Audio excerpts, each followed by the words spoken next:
on. It's a really good shot. Oh, it's so cool. And then the door goes, and the tension is just so high. This is when I had goosebumps on the back of my neck, and it's dark behind the door, and all you're seeing is her reaction. And she tells her sister, "There's somebody behind that door." And donuts. We sell donuts.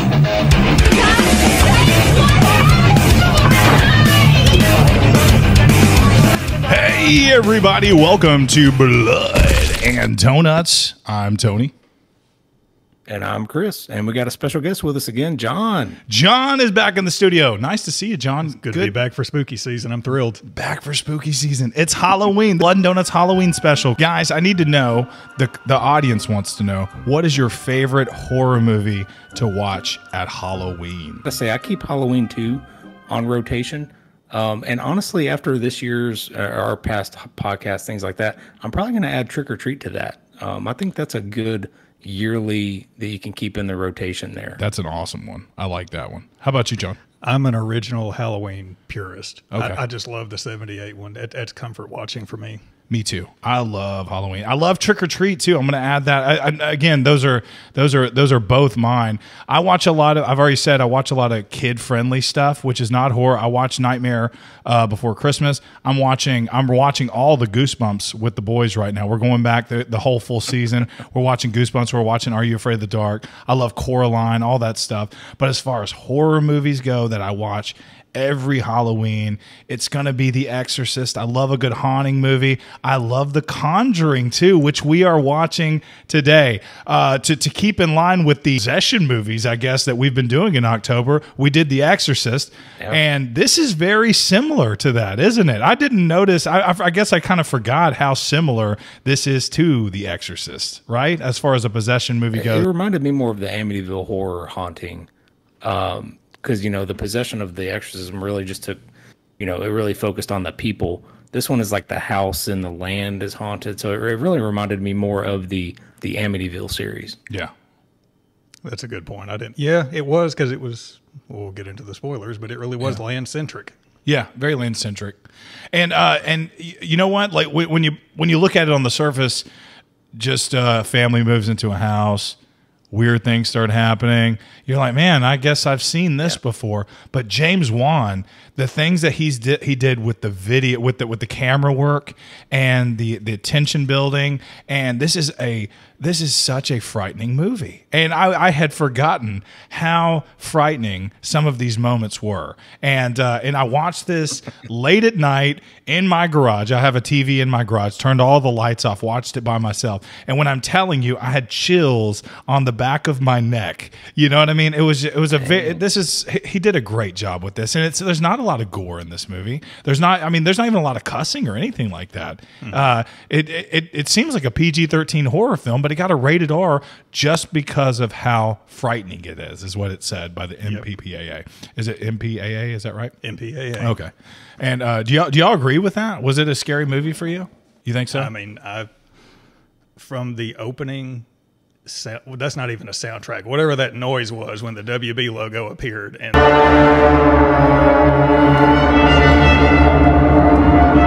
unsettling, right? It's very unsettling. It's unnerving. Chris?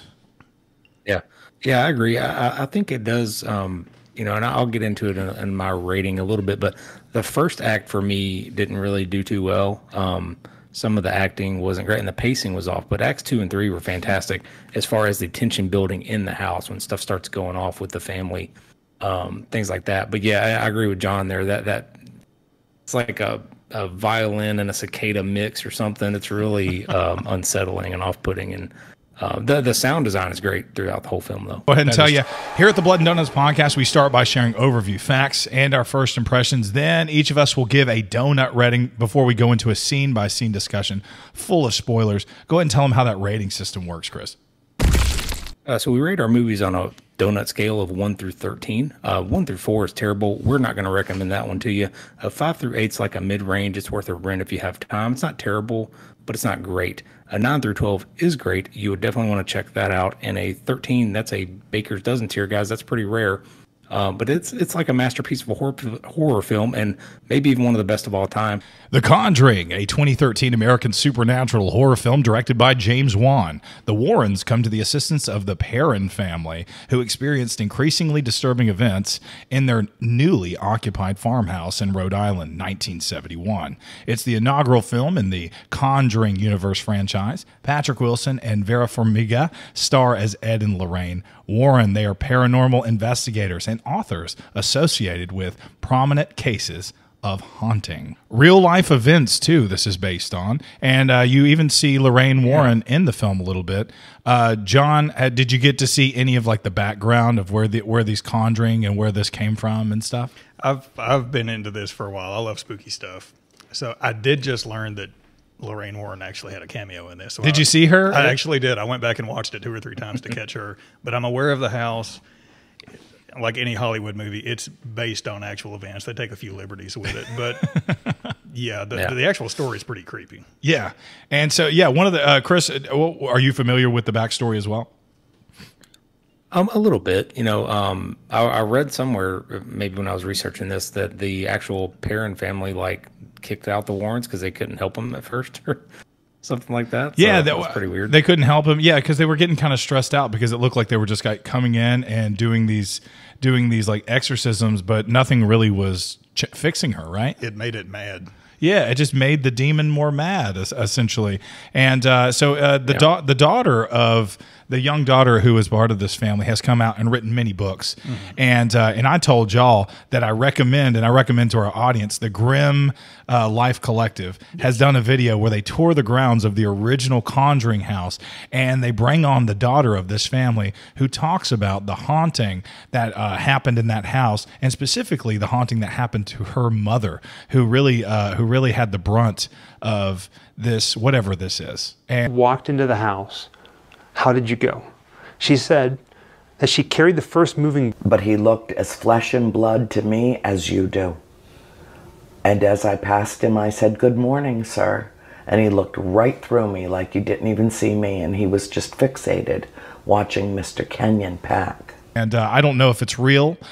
She sounds very convincing, and like you said, this movie did take a lot of liberties, even with her story. But her story is very scary too. I recommend turning the lights off and watching that video that they have on YouTube. And hopefully, I can put a link up here for you so y'all can go to that. But it is a really compelling story and really good. And I got chills listening to her story as well. I absolutely recommend that Grimm Life video too, because they do a good job. They show the grounds very well, and they're not trying to sell you something. So they're really not pushing too much of anything. They're just like, here's what we're told to happen. Here's the house. Yeah. And then they go down that basement. Yes. Yeah. Anyway, it's a creepy video. Should definitely watch it. The chemistry between Vera and Farmiga, Patrick Wilson, I thought it was amazing. You said Chris said he didn't like the acting too much. I don't know if you were talking about them specifically. I thought they had great chemistry as a husband and wife. They definitely did. They did a great job. And Ron's character just really wasn't meant for that. He's like the wrong actor. I mean, I think he did well. I was talking about more so in the first act where they're moving the doll, and then these actors there that are like scared of the doll. But never once did we find any sign or evidence of intrusion. And this all led you to believe that the doll was possessed? Yes. Camilla got in touch with a medium. We learned from her that a 7-year-old note and stuff like that. You didn't like that little introduction? I just thought that was pretty poor. And then we didn't even the movie wasn't even about the doll. It was about something totally different, but whatever. But no, I thought that the chemistry between Vera and Patrick were fine. Okay. I thought that was fine. What did you think about the introduction? I'm split on it. Like him, when I saw this in the theater, I remember thinking this was a pointless intro. But if you view it, all that is for is to introduce the Warrens and show that they're legit and serious and know what they're talking about, because they basically call the kids idiots for inviting this thing. Yeah, which I guess in the 70s you're not, we know now you don't invite a demon into anything. Back then they're just like, yes, inhabit the doll so you don't cause havoc elsewhere. Yeah, but it was really an intro for them. But I kind of agree, it was just a setup to here's your main characters. Yeah. I guess I think I was different. I think I loved it in the theaters because the Annabelle movie hadn't came out yet. So this is introducing Annabelle for the first time, and I like going back and researching the real Annabelle. And at their little museum that they had the real Annabelle, which is a Raggedy Ann doll under a case. So I love the little vignette, the little story there at the little peak of what is to come, because they really wanted a Conjuring universe out of this. They saw what Marvel was doing with all these action movies, with all these superheroes, and they're like, we're going to do this with horror, and this is the first of that. And I can't say the other ones lived up to the expectations of that, but they all made a ton of money. This one, $30 million or $20 million budget, it made over $300 million at the box office. And that was the formula. Insane, yeah. So when you think of the 20 teens, you think of James Wan, you think of the Conjuring universe. And I think we kind of got sick of it because we had seen this so many times, this formula, you know what I mean? Like, you picture the ball bouncing into the dark, and then the ball bounces back out of the dark. You're like, I've seen this, you know what I mean? Yeah.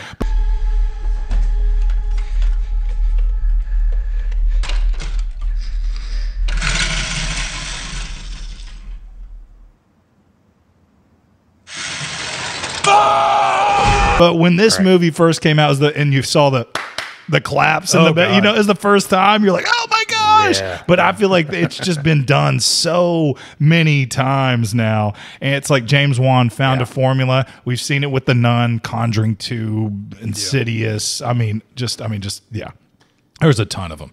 It's almost like the Scream of the 20 teens. Like every movie after that, like copied that formula. So it just got really played out as well. And I remember I watched this the first time, like probably when it first came out, and then I don't think I've ever seen it since. So I remember why, and I was like, something happens in this basement that's really good. Yeah. And then boom, the scare happens, and I was like, there it was. I remember that. That kind of stuck with me because I remember that the atmosphere was really good. In that house. I asked a couple of people this week at work and stuff. I was like, I talked to AJ and stuff. I was like, The Conjuring. What do you remember about The Conjuring? And he probably hasn't seen it since it came out. And he goes, that girl on top of the closet thingy. You know what I mean? Like, you know what I mean? That girl. And I was like, yeah. So that's got to be the most memorable scare in this movie.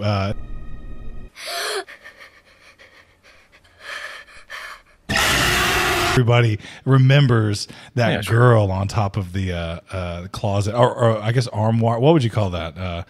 I had trouble with that when I was trying to make my notes. What is that? The wardrobe. Yes. The Lion, the Witch, and the wardrobe. But it's like built into the wall, right? Yeah. Oh, there's a hole definitely in the back of it. Anyway.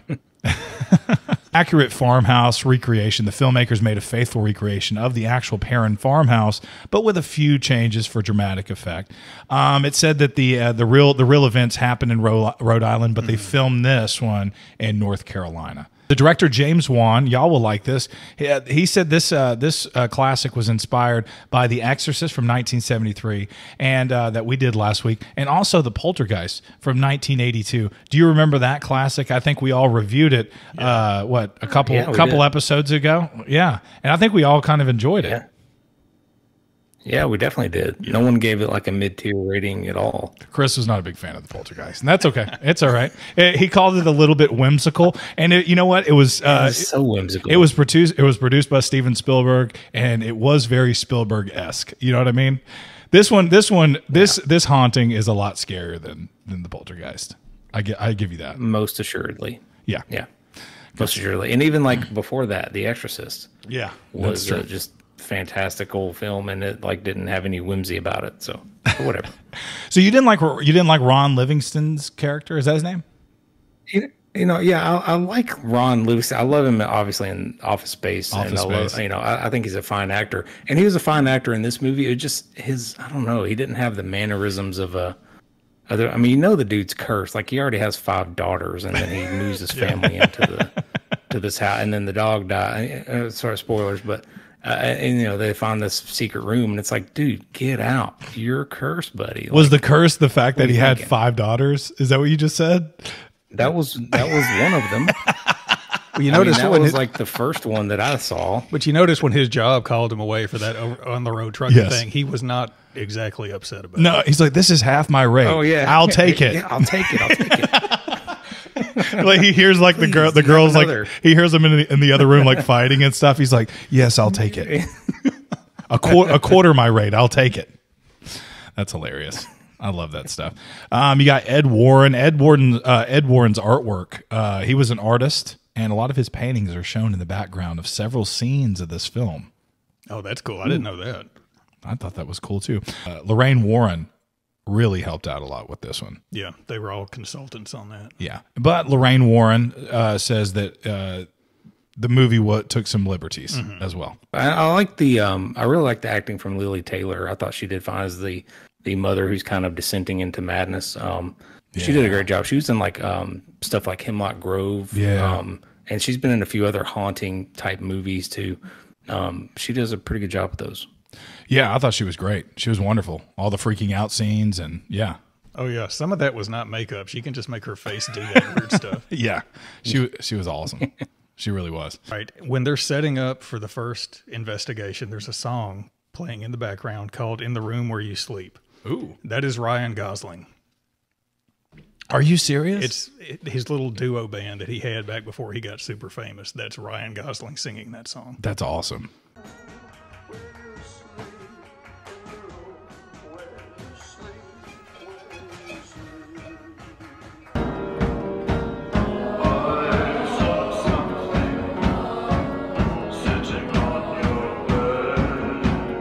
The story itself, we have seen this 100 times. Family moves into a house. They get haunted.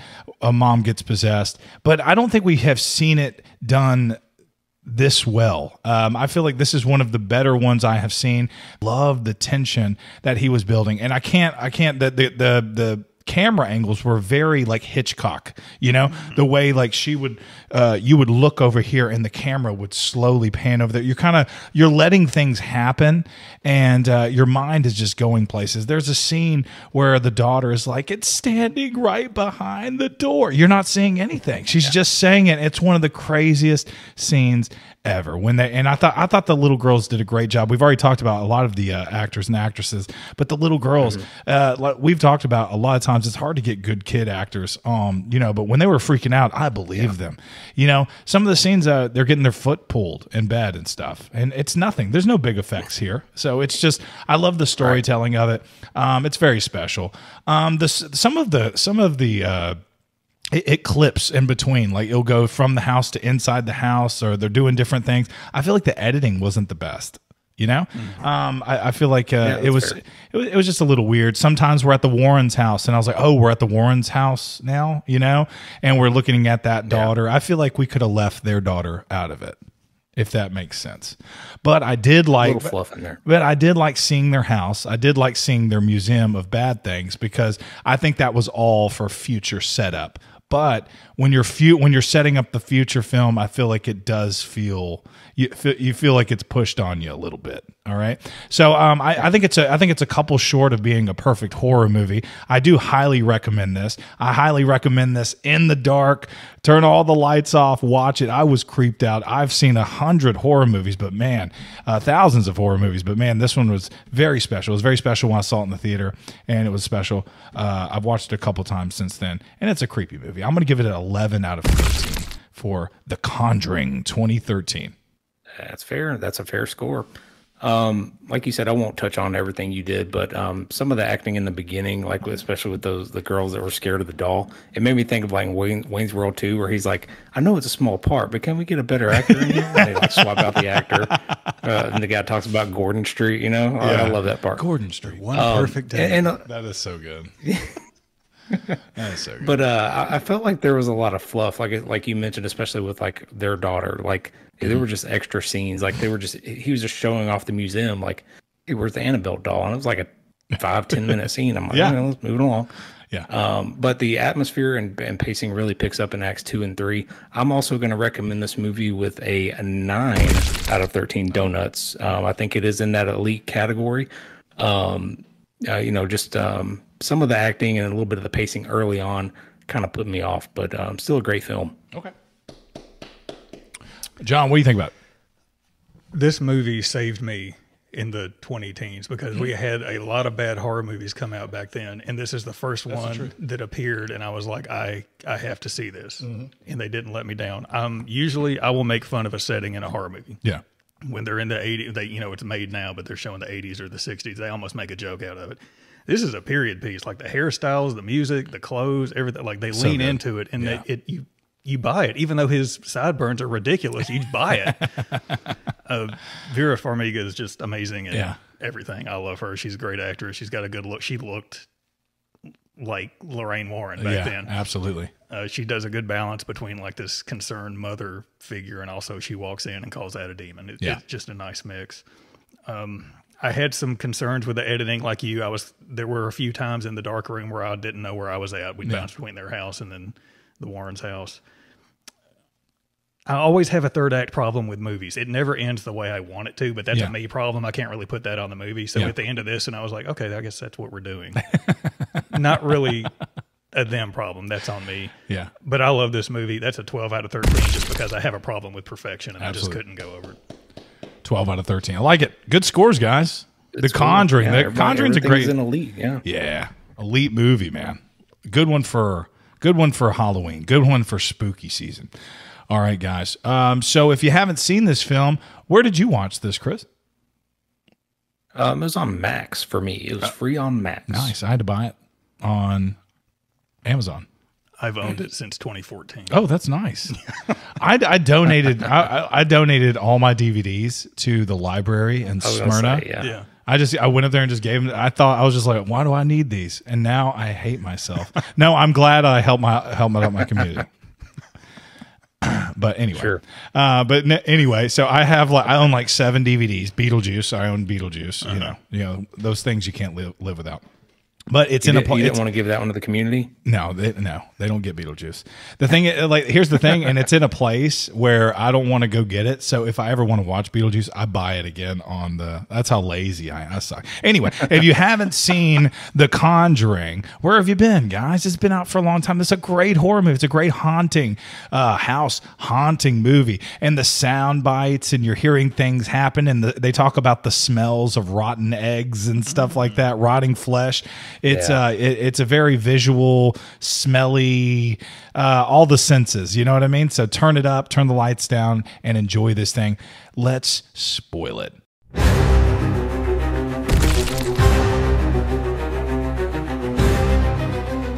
1968, renowned demonologist Ed and Lorraine Warren. Is that a real thing? To them, it is. Can you? I'm just glad it wasn't archaeologist because you. I can't do archaeologist. Oh my god! Or anesthesiologist. Whew. Yeah, that's a tough one. It's a tongue twister. I can knock out demonologist though. Is that can you do that at MTSU? Is that something that you can go out for? I've been saying for years we need a parapsychology department. I would quit my job and go back to school. There it is. Yeah. We had that. That's what it was. That's what it was. We had that same thing for Poltergeist. I was like, these people in these horror movies just make up titles, don't they? Parapsychologist, demonologist. Anyway. Here we go. 1968, renowned demonologist Ed and Lorraine Warren investigate the Annabelle case, in which friends Debbie and Camilla have a possessed doll. They allowed the spirit, who claimed to be a 7-year-old girl named Annabelle Higgins, to possess the doll, but the hauntings became more disturbing. The Warrens explained that the doll was never possessed. It was only a conduit for a demonic spirit whose goal was to possess one of them.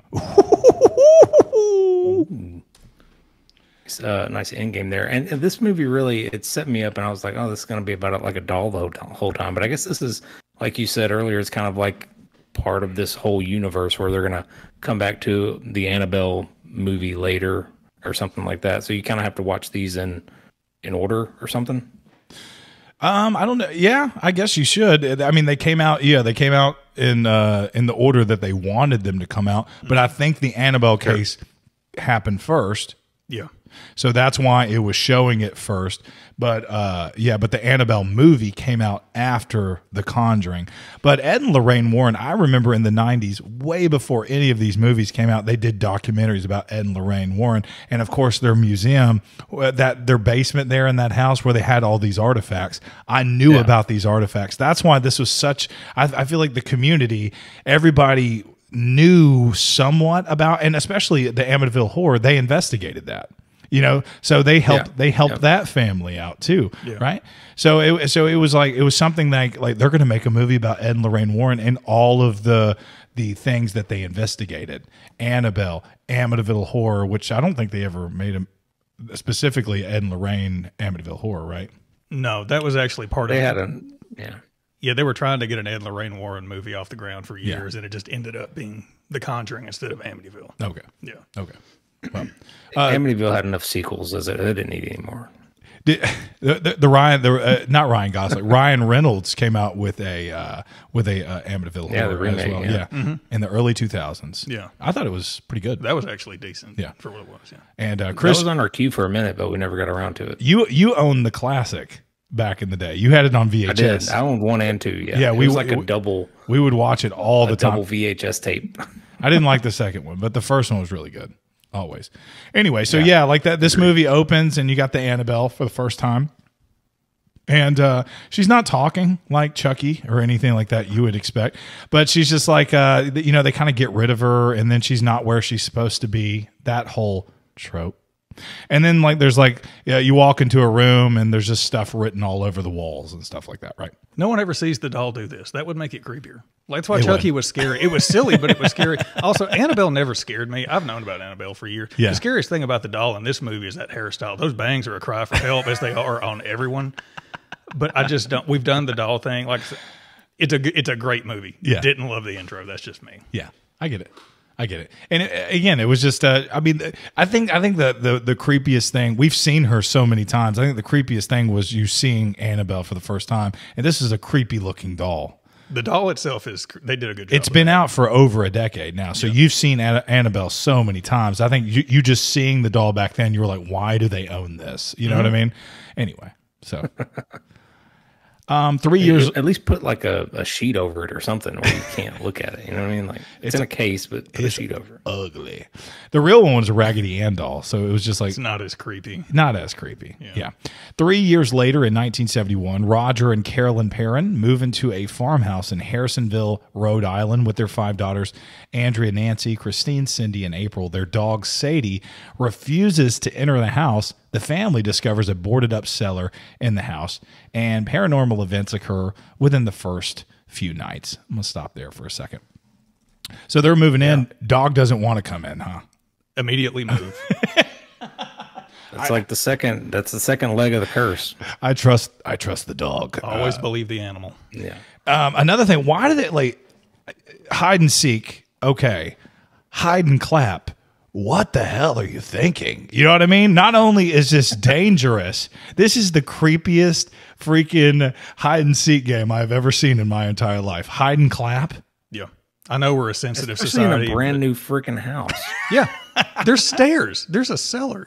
They don't even know where the stairs are yet. The mom is Boxes playing this. everywhere. Like, she puts the blindfold on, and you're like, she's like running into things, and almost like she's like, oh god, go ahead and clap for me. You know, I don't know, just a weird game. I'm not into coddling children, but that game needs to be banned. Like, no one needs to be doing that. Hide and clap, absolutely not. No.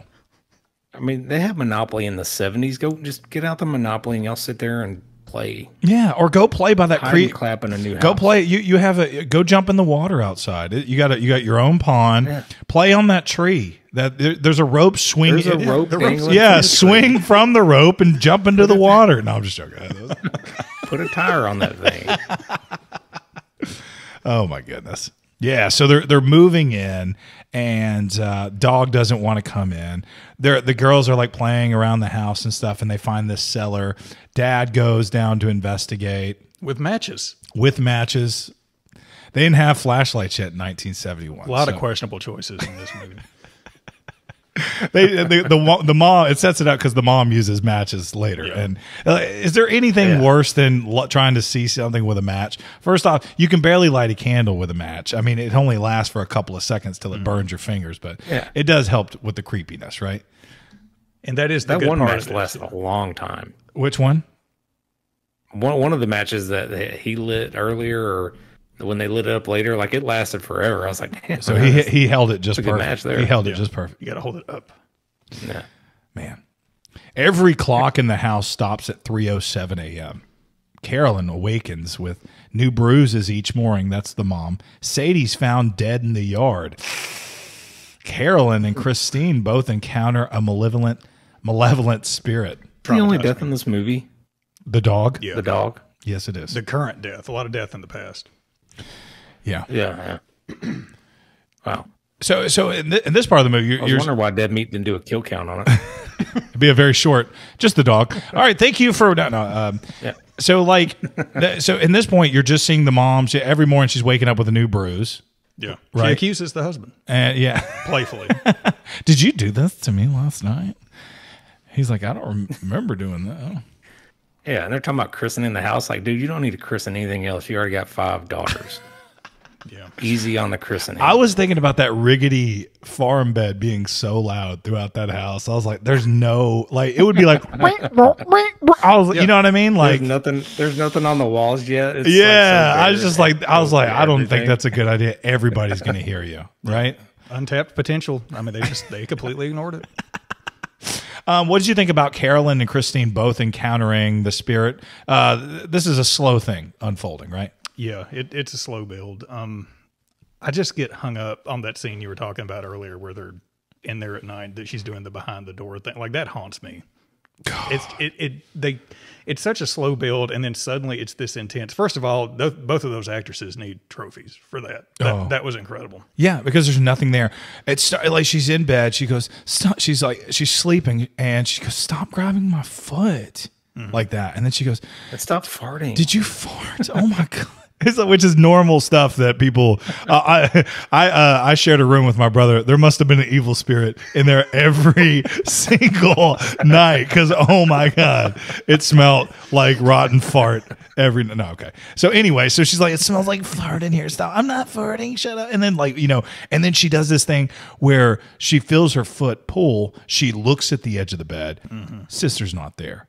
So then she crawled, but you're seeing the camera with her, like you're her eyeballs, and she looks at the edge of the bed. Oh, and you're underneath the bed, yeah.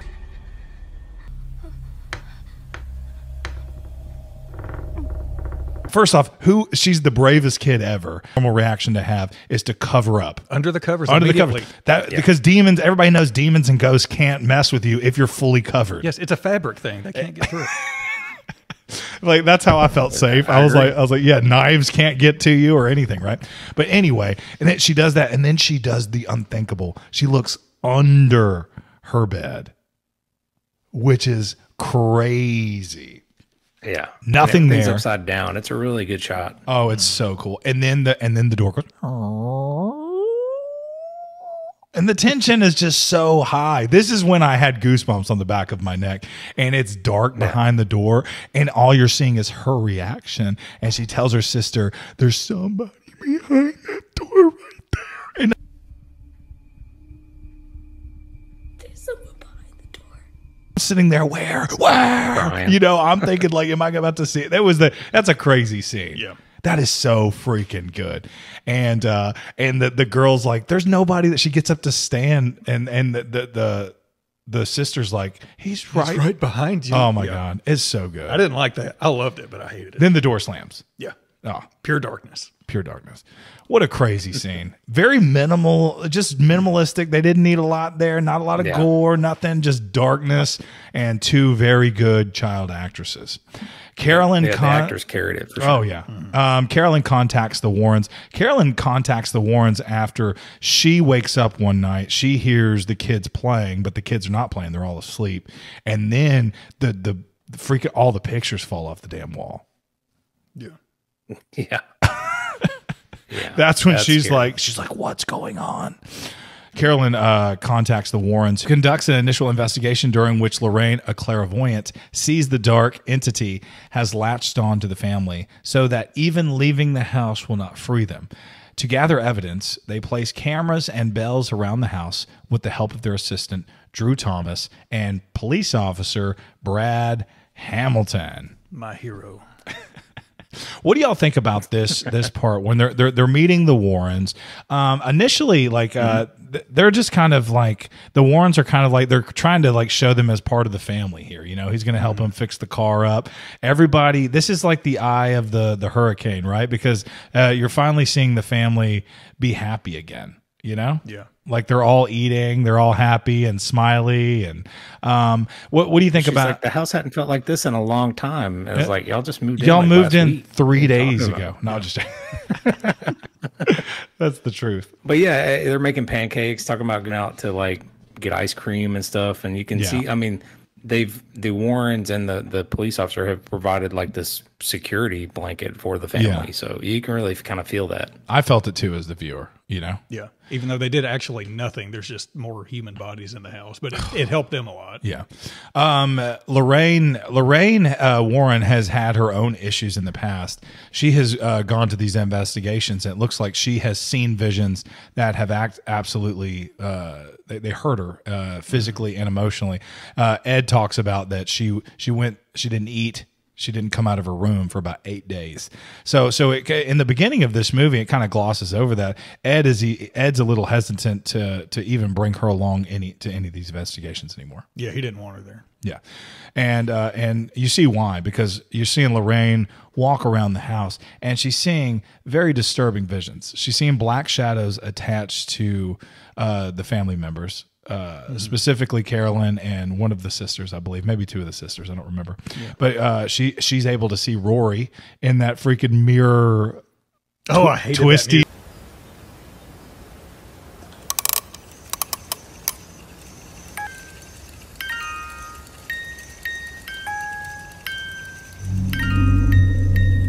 that musical thing, ballerinas, mirror thing. Remember, she's like, "Mommy, do you?" She goes, "Do you mind if I try to call Rory?" Or the mom does it, and then the daughter goes, "Boo! I'm just joking with you." That's when I would just,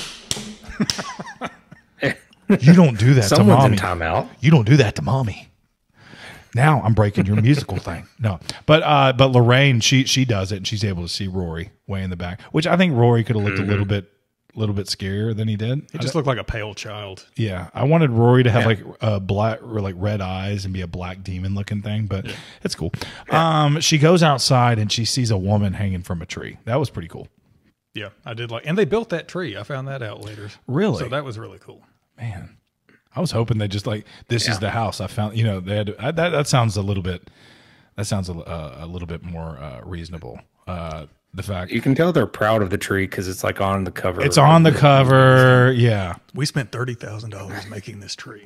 People are gonna see it. They're gonna. It's going on the poster. Yeah, they're gonna see this tree. Yeah, and then you're seeing them putting all these 1970s gadgets in there. They have like a black light attached to a stick, which they're really proud of, which I had in my room in 1998 next to a Pink Floyd poster. No big deal. They also have like microphones on a stick, which is, you know what I mean? Which this is like technology at its best.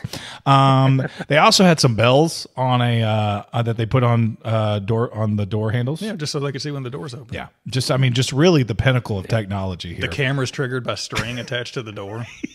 The big flash bulb that the they had to string replace. moves and a stick falls and lands on a light that flashes. The light is like a one-time use flash, so it's like there's like smoke coming like from 3 it. seconds after the movement. It's like a mousetrap thing where it like goes down the shelf and hits 15 things before it finally lands on something that triggers it. That is so funny. Okay. Research reveals that the house once belonged to an accused witch and Satanist named Basheba Sherman, a relative of Marytown Eastie, who sacrificed her week-old baby to the devil and then killed herself in 1863 at 3:07 in the morning after cursing all who take her land. There have since been reports of numerous murders and suicides through the years in the house that were built on that land. You know, I think I might turn to the occult if my name was Basheba Sherman too. Damn. Yeah. That's a real person too. I saw that was a real person. Not the person that the real Perran daughter said was haunting them. I guess it was, I don't remember exactly what she said. It was not Bathsheba. They made that up for this movie, but because the name is horrifying. Yes, it is. It is. Very biblical name that David. But your last name is Sherman. I feel like they were trying to think of a name and they like looked around at stuff and like put it together. They like looked over and saw Bath and they're like Bath Basheba Sherman. Yeah, that's it. That's funny. Bathsheba is actually a biblical name. David saw her. Seriously, he saw her in the nude on the roof, and he had relations with her. And there's a whole story about that. But anyway, her name was Bathsheba. That's a biblical name. Sheba completely possesses Carolyn. In the cellar, Lorraine sees the spirit of a woman whom Bathsheba has possessed long ago and forced to kill her child. Realizing that she will force Carolyn to do the same, the Warrens conclude that they have sufficient evidence to receive authorization from the Catholic Church to perform an exorcism. But Father Gordon explains that approval will not come directly from the Vatican because the Perran family, they're not members of the church and they're not baptized, y'all. So, yeah. If this movie needed realism, like the religious red tape fixes it. Because the father is all in. This guy, like, he's like, I see it. I saw the pictures. I have to ask my boss. Isn't that funny? The religious red tape is like a real thing, isn't it? It's in every exorcism movie. Like it was in who did it best, Chris? Well, I was just gonna say I'm glad it didn't take all religions to exercise a thing like an exorcist believer, where you had like a shaman priest, a Catholic priest, a voodoo person, a Baptist preacher. I mean, you had it all.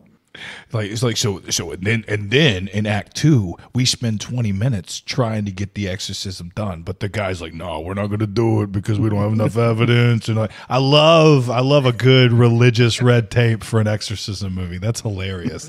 That is such a trope, but at least they didn't use it too much in this one. They used it for about 5 minutes. Yeah, actually the dude was like, they're like, go ahead. Yeah, he can do it. He's been preordained to do exorcism if he needs to. But that's what it was. He just like, I could just do it on the spot. I like what? You just read some things, bada bing, bada boom, right? It's hilarious. Not recommended, but I can do it. Results may vary. Yeah. That's what they act like. There's like, yeah. Well, exorcism, some bad things can happen. Just saying. I've seen it. Like, what kind of bad things? I'm not going to talk about it. I'm not going to talk about the bad things. I just want to say some bad things could happen. Anyway, you want a professional there. Just saying. The Warrens' daughter, Judy, is attacked by Bathsheba as a warning to the Warrens. The Perran family take refuge at a motel, but Carolyn, possessed, takes Christine and April back to the house to kill them. Running out of time, Ed, Lorraine, and Brad tie Carolyn to a chair, and then Ed attempts the exorcism himself. Do you see how this synopsis skipped over the Lorraine's child and her issues and what was going on there? Yeah, that was a pretty significant part of the movie. Yeah, they skipped over it for a reason because it didn't even matter. You know what I mean? Anyway, we could have skipped the whole Judy. Yeah, that's what I'm saying. Yeah. So what do y'all think about here? What do you guys? I was gonna say, what do you guys think about the floating chair, the spinning chair, the whole basement exorcism? How'd you guys feel that? It was visually very cool. This is where I get into my third act problem because I don't know what I want. Like the makeup was great, the sound was great. Her growling will forever haunt my nightmares. But then a chair flips upside down and drops her on her head, and I find that funny. I'm sorry. Yeah. My favorite part about this movie is not the exorcism. I like the house, the creepy things in the corner. I like that creepy woman on top of the wardrobe. Yeah. Them playing hide and seek around the house. That kind of stuff is really good. I like, again, the third act, that's not my favorite. I feel like it's I've seen it. I feel like I've seen the chair spinning and stuff. I mean, like floating and all that stuff. That's we skipped over one of the best visual things when she's folding the sheets, taking them off the wash line outside. And they do the classic boo ghost thing where it blows off the line and just takes the shape of a person and then it's gone. That scared the hell out of me. That was really cool. When she's doing laundry on the line, and it hits the window, right? And then she's standing in the window. Standing in the window. That was kind of crazy. Yeah. And then she runs upstairs and then she's getting like thrown up on. Oh yeah. And then she just like comes out of the bathroom like, "Are you good?" She's Yeah, like, she goes, possessed, "Yeah, but it's fine." I'm fine. Totally fine, bro. You think that this is the first time I was possessed by a demon? Yeah, it's finally taken over me. It's fine. So, yeah. So Carolyn escapes and attempts to kill April. This is when she's like escaping into the wall and stuff. And right. Lorraine's able to call to her, reminding her of her family memory on the beach, allowing Ed to complete the exorcism and condemn Bathsheba back to hell. I don't like happy So endings. I just don't. It leaned into the happy family memory, and you can defeat the demon yourself. I was like, no. It felt very quick too. It was just like, yeah, and they came out just smiling, like, that was crazy. We're okay now. All it took was those beach memories to bring her back. That's You all. know, like memories of the beach. Right, that's- So just be on the safe side. Go out and have good memories with your families at the beach, just in case you or your loved one is possessed. You have that to fall back on. Not only that, I'm sorry, man, but you're going to have to go with this officer here because you did try to kill your child. Of course, yes, we think it's a demon, but we're going to have to keep you on watch, and you're not allowed to be around your children for the next 3 years because you're on probation. Yeah. They do kind of skip over the legalities of the ending of this. Yeah, they just kind of walk out like, I'm glad that's over. Let's go get ice cream, guys. Dun-dun-dun. You know what I mean? Nobody ever talk about it. I got to go start my shift as a police officer, guys. I'll see you later. What threw me off there in the third act too was you had the little audio guy who was like with the cop. Yes. And I guess they were the comic relief, but it kept panning back to them. And it was just to bring back that there was a hole in the floor. And it was throwing me off. I'm like, stop going back to these guys. Like, I don't care that he's trying to dig a hole in the kitchen. Like, it was weird to me. Like, they kept jumping back from like this possession. He was digging that hole to for a the long comic time. relief. Yeah. Back and forth. He actually, like, he had a moment with one of the daughters too that didn't pan out. Yeah, I feel bad for him. Ed interrupted that. You know what I mean? They were kind of looking at each other and they both smiled at each other. And I was like, oh, what's that? Oh, it's not. Ed needed the black light. Is that what it was? Yes. He's like, give me the UV Where's the black light on the stick, please? Anyway, so they end up returning home. Ed, he adds the here's your not so happy ending, I guess. Yes. So returning home, Ed adds the haunting music box from the Perran home to their home of cursed artifacts that they have collected from past cases. And doesn't it like sound off a little bit? Yes. After? The final scene I have no problems with. Yeah. Because it's very creepy, and then it closes and goes to black with that doom sound. You know, it's a very creepy ending. Yeah, that was a good ending. That was a good ending. Yes, the happy family. I don't like happy families. You don't. Yeah, end that you don't in want a the horror happy movie. family. Like I would better than her walking on her own strength. Maybe like an ambulance taking her out, you know, Yes. or something like that. They're at the end on a stretcher, you know. Yeah. You don't really know how it ends. You're gonna be okay, you know. Probably. And then she throws a thumbs up. You know what I mean? Like She's like, yeah, she's got blood all over. I don't know. You know, crazy. and then it pans up to the ambulance driver, and it's like Bathsheba, you know, like driving away or something. That's New Year's Evil, dude. That's New Year's Evil. And then boom, The Conjuring 2. It's already set. There is a Conjuring 2, guys. So we got to do that Oh, one no. as well. Yeah, good stuff, man. The Conjuring, man. Yeah. Oh my gosh, so epic. Anyway, happy Halloween, guys. Happy Halloween. To our audience, thank you for following us for this whole year and this is our 48th episode. We hope you have a very spooky Halloween season. We hope that you watch lots of horror movies and eat lots of candy. And thank you for watching Blood and Donuts. We'll see you next time. See y'all. See ya.